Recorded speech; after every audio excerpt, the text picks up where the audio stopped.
Welcome back to this edition of Monday Night Mommy. It's the Raw review here, Etep. A little bit different this week in the interest of time and production, but trust me, I'll still try to make it fun for you guys. I was on the road today.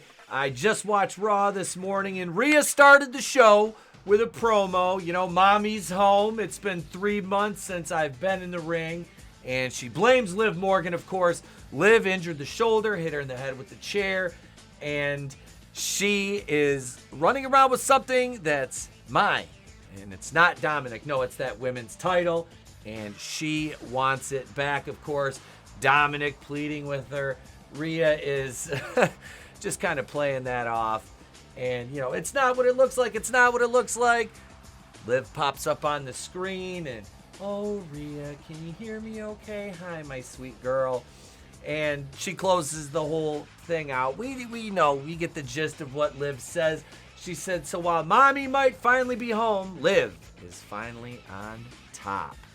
And Rhea responds to her, and they kind of have their little back and forth in this pre-tape deal. And Rhea refuses to accept the black rose from Dominic at the end of this segment. And yeah, Rhea has told Liv she's going to end her career. So, coming out of the commercial break, though, Rhea, she continues to, you know, spurn Dominic's advances backstage. Walks into the clubhouse, sees all the flowers, says, what the hell's going on here? Dom's trying to make up to Mamacita. And Rhea slams the door in his fucking face. And Dominic turns around, and there's Damian Priest, who just starts laughing at him. And Dom says things are a little bit complicated, and then Rhea starts throwing the flowers at him. Next up on the card, Sheamus versus Bronson Reed. This is a hoss fight, what you would expect from these two. And all I'm going to say, because I really don't care much about the match, all I'm going to say is it's great to see Sheamus back in shape in the ring, picking up a W here. But all I'm going to say is how far has Bronson Reed fallen down the card? He was involved with that Intercontinental title picture, and it's gone. You know, he just got bumped right out of that. And, I mean, I don't really care because I'm not a huge Bronson Reed fan. I mean, the guy put in the work, you know, obviously to get to this level. But if you have your, you know, choice of who are you going to put over on Sami Zayn for that IC title, would you rather have Bronson Reed or would you rather have Braun Breaker? The choice is clearly obvious. Sheamus wins this match. Pete Dunne got involved, but I don't care. I don't care. This little munchkin Pete Dunne. I don't care. I like Sheamus, and I know what his role is on the card now, so it's really hard for me. He's putting over the younger talent. It's very hard for me to, like, put too much effort into reviewing a match like this when it's just really nothing on it. So I guess you know what that means. Pack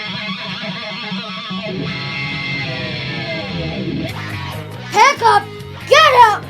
That ain't gonna work for me, brother. Is that good?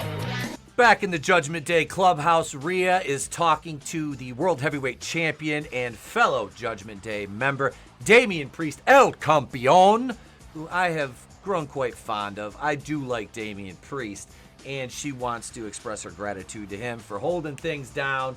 And he tells her, you know, that she asks, do you need help with Braun Strowman? He says, no, I should have taken care of this months ago. I got this.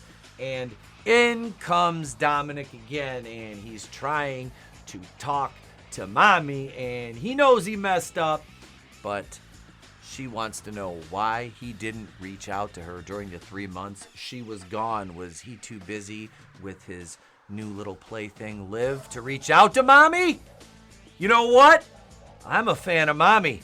Dominic, you were the chosen one, and you screwed it all up. That ain't gonna work for me, brother. We're up to 2. That ain't gonna work for me, brothers, this episode, and I don't know if anything will surpass Dynamite that hit, I think it was 16.5 last week. We'll see how they do this week. Anyway, back to Raw. Sami Zayn and Ilya Dragunov orally, verbally filleted each other backstage. And yeah, Pierce, Sammy says he went to Pierce and asked for Dragunov to get a match. They're going to have a match for the Intercontinental title later tonight. Oh, God. Sami Zayn. Next up on the card, Mrs. Malachi Black, Zelina Vega versus Sonya Deville with Shayna Baszler and Zoe Stark. And you know what that means. The lesbian! Well, at least 2 out of 3 of them are anyway. Zoe Stark is not, as far as I know. But, I mean, it's not June anymore, so I really don't think half. Anyway, Sonya Deville ends up winning via the Devil's Advocate after interference by Baszler. And then Stark and the Baszler, and the other broad, Sonya Deville, they gang up on Zelina Vega in her diminutive stature, but have no fear. Nepo is here, Lyra Valkyria, and Katana Chance and Caden Carter, who I have no fucking idea who they are. They came down to make the save, and I couldn't care less. I don't just... God, why did this even oh my God. Do I have to do another one already? Ricky, do we have to do another one? Yeah, Tip, you gotta do another one, you dumb shit! Alright, strike up the band! That ain't gonna work for me, brother! All rise for El Campeon. Damian Priest and Gunther gonna square off in the ring face to face, leading into their match August 3rd at SummerSlam. I don't know why I just did that accent. I don't know why I did it, bro. Don't use bro. Don't. You can use any other word in the English vocabulary. Do not use bro. Jesus, sorry, I didn't know you were so sensitive. Anyway, Gunther comes down, squares off with Priest, and Gunther calls Priest street trash. People like you, I believe he said at one point, but I absolutely love them getting down in the mud, and this leads to, a little physical confrontation between them, and we all know this was leading into the match with Braun Strowman and Priest, but I like the way this segment worked. Yeah, Priest put hands on Gunther, but Gunther is, he's the heel, and he had that coming from the champion, and it worked. The storytelling worked for me, brother. They are so top heavy, and I said this on the show last night. They are so top heavy right now in the main event picture on both shows. It is absolutely ridiculous. I freaking love it. And I'm not saying that Solo Sikoa is, but we'll talk about that in a video that's coming up later this week. It'll be released this weekend when I'm out of town. But yeah, this was a good segment. And Braun came down to the ring, so we're going to talk about Braun Strowman versus Damian Priest. Damian Priest 6'5", 249 listed. Strowman like 6'8". They said 380. I don't know if he's 380, but I mean, this guy's well over the 300-pound mark. He very well could be. I mean, he is fucking massive. In fact, he is the biggest jobber that they have because he takes the South of Heaven choke slam and he loses clean to Damian Priest. And of course, Gunther got involved in this match. But yeah, it was good. Kept Priest looking strong. Strowman, I think I have a theory about him, and it's he's just going to keep taking L's until he's forced to go back to the Wyatt family and join the Wyatt Six. Maybe because he's so disillusioned with the way he's, been performing, and this leads him back to the family that he was once part of, as it were. And as if we needed more of this feud, here it is, and I know they're trying to build up this new stable. Speaking of which, let's do this because they're coming back out now. The lesbian! So we had Sonya Deville in a match earlier against, which nameless girl was it? Hang on, I've already lost track. Zelina Vega, okay. So now, because of the interference during that match and the run-in by Katana Chance and Caden Carter, we have to have Caden Carter and Katana Chance with Lyra Valkyria, the Nepo hire, Becky Lynch's BFF, versus Shayna Baszler and Zoe Stark with Sonya Deville. Jesus Christ, that is a fucking mouthful. That's what she said. Baszler and Stark win. I don't fucking care. Jesus Christ, why? Doesn't work for me, brother. And of course, Mommy, the running theme of the show. Another segment in the Judgment Day Clubhouse. Rhea's not upset with Finn and JD. She says the tag titles are back where they belong.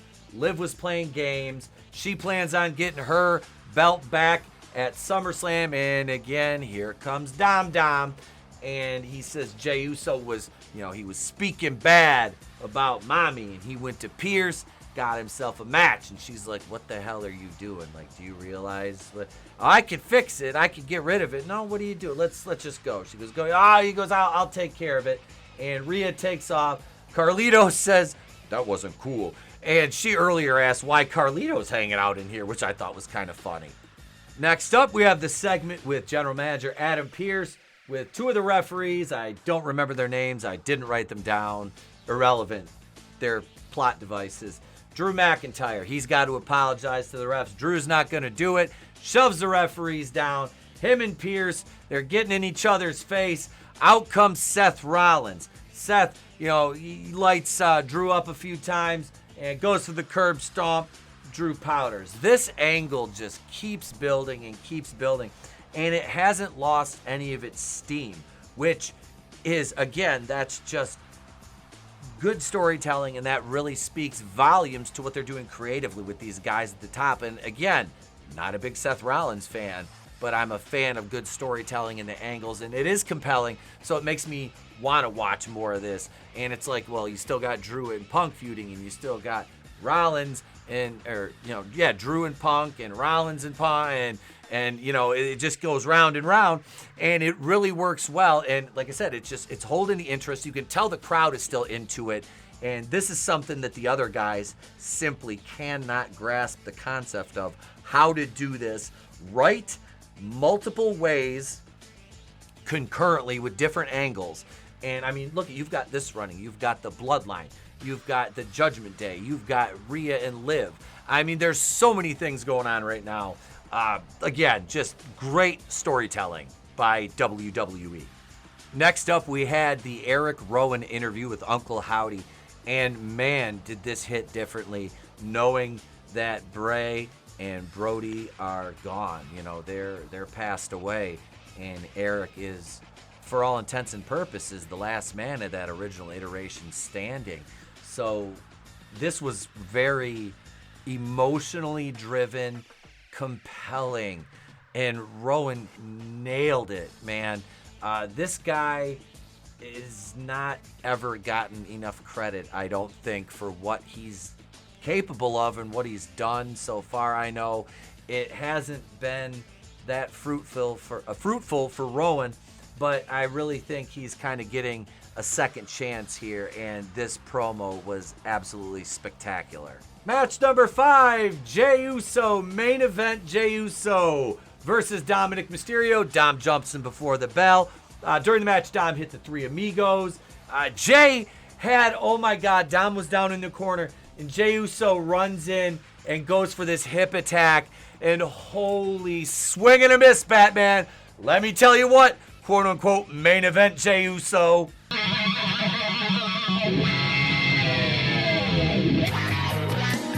And that doesn't work for me, brother. Another spot that Jey Uso did that was stupid as shit, and he did it last week, and I said it the same way. The dumbass takes his shirt off before he punches him and does it like slow and stupid, and it just made me go, Argh. Non-main event, mid-card, Jey Uso wins with a spear. Mommy chases Liv off, and Uso is winking at Ripley after the match, and yay, whatever. Jey Uso's now going to feud with Dominic Mysterio in the mid-card. because he's not really main. You can't. He's mid-card Jey Uso now. Let's be clear. He's mid-card Jey Uso. Chad Gable, the Creed brothers, and the Wyatt Six. I'm just gonna go into this one as the Creed brothers beat the shit out of Bo Dallas. Chad Gable's beating on Bo Dallas. This, I was kind of like, but I really liked the way Bo played this off. Laughing, and he wasn't never down and out. He kept getting back up. Super reaction from Bo. The smoke, the Wyatt Six coming down to the ring. It cuts to black. It was absolutely great. Gable played this well. The Creed brothers played this well as he bailed out on them, and then they bailed before anything physical happened. It was solid. I'm really still enthralled with this, even with the mysticism and the smoke and a boat out of Brett Favre. It was good. This worked for me, brother. And it's now time for the WWE Raw main event. Oh, Jesus Christ. It's Sami Zayn, the Intercontinental Champion, versus Ilya Dragunov for the Intercontinental title.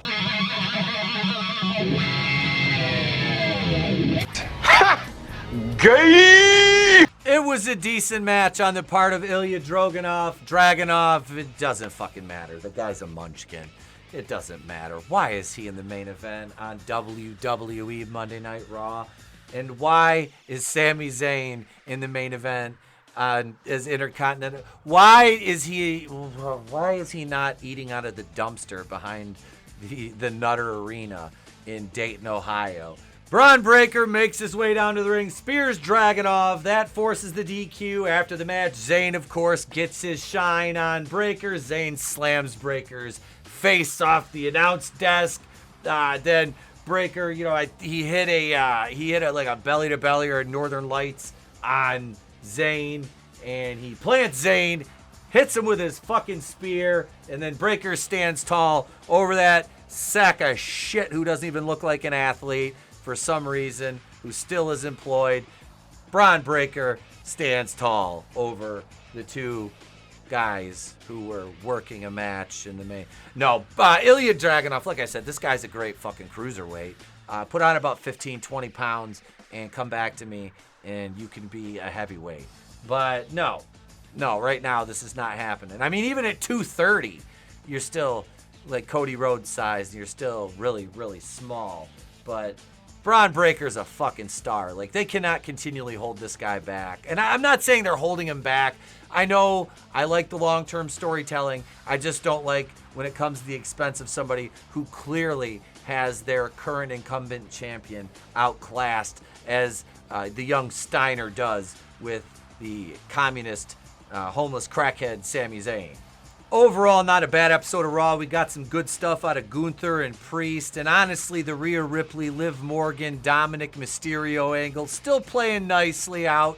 We had some faux pas tonight, though, folks. Yes, that's right. We had 7 total That Doesn't Work For Me, brother segments tonight. That includes 2 Jim Cornette segments, which equal 1/2 of a That Doesn't Work For Me, brother. So by our conversion metric, 6 That Doesn't Work For Me, brothers. The 2 Cornette, boom, 7. So there we are, folks.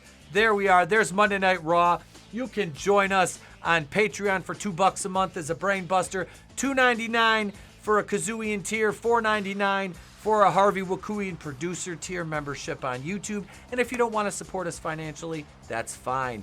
Just subscribe. It's free. It always will be. I'm Etep Wakuian from Wrestling with Horror. I will catch you guys on the next one.